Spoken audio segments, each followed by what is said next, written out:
Dans cette vidéo, vous en saurez plus sur le projet d'encerclement de l'Afrique par Facebook. Alors sans plus tarder, on commence. Facebook est une société américaine créée en 2004 par Mark Zuckerberg et ses camarades de l'université de Harvard à Cambridge dans l'État du Massachusetts.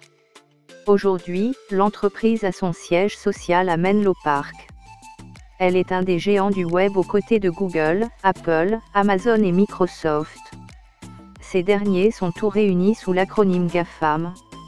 Initialement concentrée sur le réseau social Facebook, la compagnie a racheté Instagram en 2012, ainsi que WhatsApp et Oculus VR en 2014 et forme aujourd'hui l'entreprise Meta. L'entreprise Facebook, ou plutôt Meta, veut étendre son marché.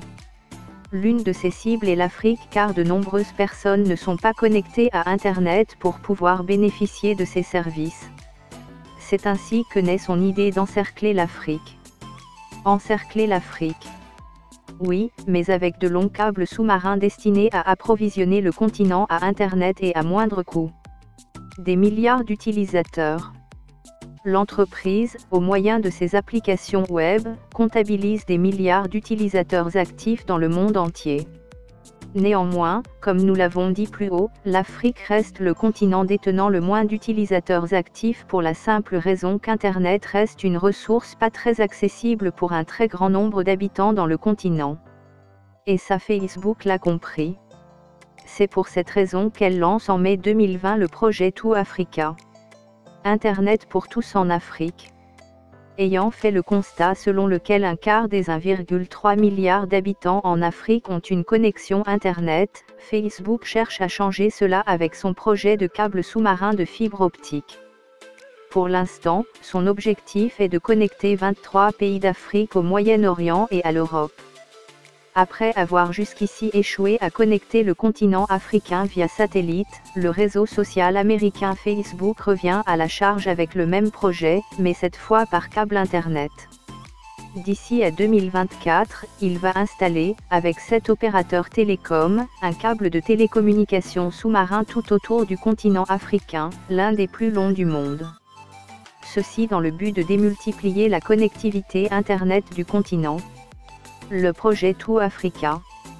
Le géant Facebook a réussi à convaincre 7 partenaires de lancer la fabrication et la pose d'un des câbles de télécommunications les plus longs du monde pour apporter un réseau de fibre optique à l'Afrique.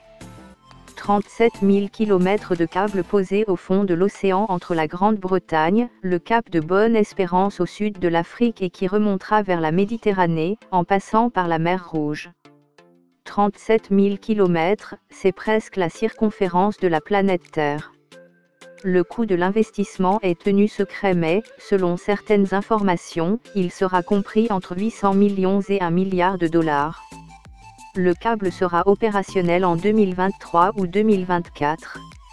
En dépit du coût très élevé de cette infrastructure, elle devrait permettre de faire baisser les prix des échanges de données à l'international, entre l'Afrique, l'Europe et le Moyen-Orient.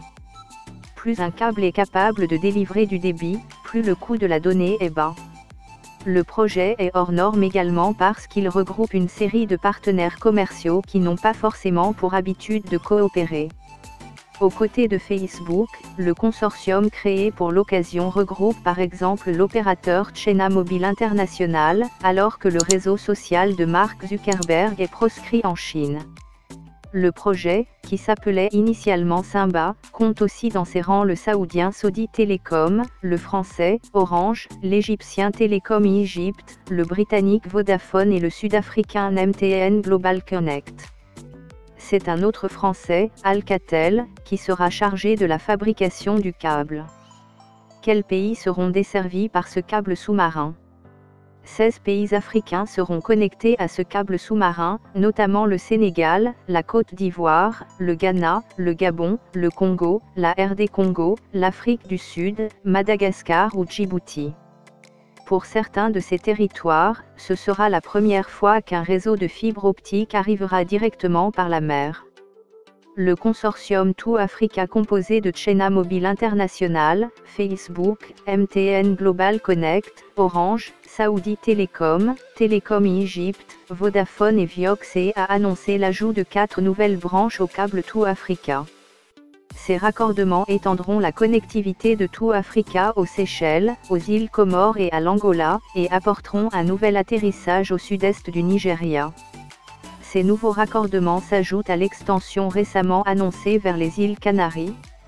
Alcatel Submarine Networks a été choisi pour déployer les nouveaux raccordements, ce qui portera le nombre de raccordements de Tout Africa à 35 dans 26 pays. Des polémiques qui naissent.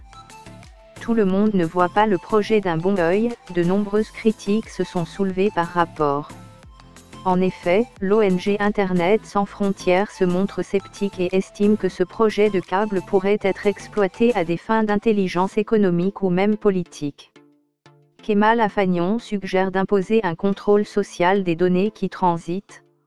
Il faudrait pouvoir réguler ce bien commun que constituent les câbles sous-marins à fibre optique. Voilà, la vidéo est arrivée à sa fin, veuillez liker et partager si elle vous a plu. Maximum d'abonnements pour les nouveaux. Merci et à la prochaine pour une nouvelle vidéo.